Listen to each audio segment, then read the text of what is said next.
નર્મદાના સાગબારા જંગલ જમીન વિવાદ મુદ્દે શનિવારે મોટા સમાચાર મળી શકે છે। સાંસદ મનસુખ વસાવાના દાવા પ્રમાણે 29 ઓગસ્ટે ઈશ્વરસિંહ પટેલ અને પ્રવીણ માળી સાગબારા આવશે અને ધરણા પર બેઠેલા ખેડૂતો સાથે સંવાદ કરશે। માનવામાં આવી રહ્યું છે કે આ વિવાદના ઉકેલ માટે સરકાર ગંભીર છે, પરંતુ કાયદાકીય જટિલ પ્રક્રિયાના કારણે સમય લાગી રહ્યો છે। એટલા માટે મંત્રીઓ અહીં આવીને ધરણા કરનારાને પારણા કરવાની વિનંતી કરી શકે છે। આ તરફ કેટલાક ખેડૂતોએ સિઝન નિષ્ફળ ન જાય એ માટે ખેડાણ પણ શરૂ કર્યું છે। જો કે સાંસદ વસાવાએ અપીલ કરી કે હાલ ખેડાણ કરવાનું મુલતવી રાખો। દાવો કરાઈ રહ્યો છે કે 21 દિવસથી ચાલી રહેલા આ આંદોલનથી થનારા નિર્ણયનો ફાયદો માત્ર 12 ગામના ખેડૂતો નહીં, પરંતુ 1 લાખ ખેડૂતોને થશે।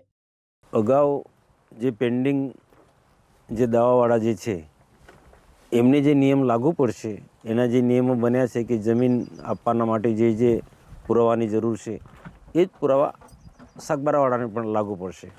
અને અગાઉ જેમને સનદો આપી દીધી છે એ પણ જે નિયમો અને પુરાવાના આધારે આપ્યા એને આ બધું જ એક સમાન બધાને એક નિયમ લાગુ પડશે।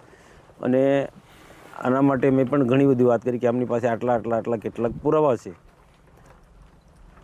તો એ પુરાવાના આધારે એમને પણ જેટલા લોકો જંગલની જમીન ખેડે છે આ સાગબારા તાલુકાના લોકોને એમને ખેડાણ કરવા દેવું જોઈએ। અને પુરાવાની વાત પછી રાખો, એ જ્યારે ખેડાણ થયા પછી પુરાવા આપશે, પણ એક વખત ખેડાણ ચાલુ કરી દે।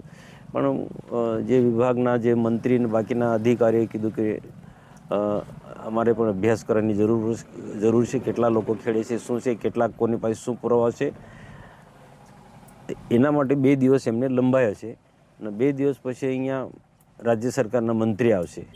હવે ઈશ્વરસિંહ પટેલ આપણા પ્રભારી મંત્રી છે નર્મદાના, એ આવશે અને બીજા સહપ્રભારી મંત્રી પ્રવીણભાઈ માળી એ પણ સાથે આવશે। અને અહીંના લોકો સાથે, ધરણા પર બેઠેલા લોકો સાથે મંત્રણા કરી અને એમના શું પ્રયાસ હશે કે ધરણા હમણાં સમાપન કરાવે કે પારણા કરાવે। અને આ જે દાવા અરજીનો નિકાલ કરવાનો એ લાંબો પ્રોસિજર છે, લાંબુ પીરિયડ લેશે, એટલે હમણાં પારણા કરાવી દેવાનો એ રીતના વાત। જેને જે ખેડે છે એને પુરાવાના આધારે અમે આપીશું એ રીતના એમની વાત કહી। અને એ રક્ષાબંધનના બીજા દિવસે એટલે 29 તારીખે લગભગ અહીંયા આવશે। હવે પછી એમનો રોજીરોટીનો પણ સવાલ છે, જીવન નિર્વાહનો પણ એને સવાલ છે। એને ધ્યાનમાં રાખીને કેટલાક ખેડૂતોએ એમનું ખેડાણ હળ ને બધું સાધન લઈને આવ્યા હતા અને ગઈકાલે જ એવો નિર્ણય લીધો હતો, અમારી ગાંધીનગર હતો ત્યારે નિર્ણય લીધો કે બધા સામૂહિક રીતના ખેડાણ ચાલુ કરવાના છે। તો આજે હળ ને બધું લઈને આવ્યા હતા, તો અમે તો સમજાય કે ભાઈ થોડો ટાઈમ સરકારની મિટિંગ થવા દો પછી આપણે, પણ ખેડૂતો ને આ જે સિઝન જાય છે અને વરસાદ પછી ખેંચાય તો પછી આ 2 વર્ષ તો ફેલ ગયા, એટલે 3જું વર્ષ પણ ફેલ ના જાય એટલા માટે ખેડાણ આજે એમને એ ચાલુ કરી દીધું છે। આ જે આંદોલન લીલાબેને ઉપાડેલું છે એ માત્ર સાગબારાના 12 ગામના ખેડૂતો માટે આશીર્વાદરૂપ નથી સાબિત થવાનું, પરંતુ ગુજરાતના 1 લાખથી પણ વધારે દાવાઓ વર્ષોથી પેન્ડિંગ છે અને એના માટે એમણે સરકારને મજબૂર કરી દીધા છે। એના માટે હું એમને પણ અભિનંદન આપું છું।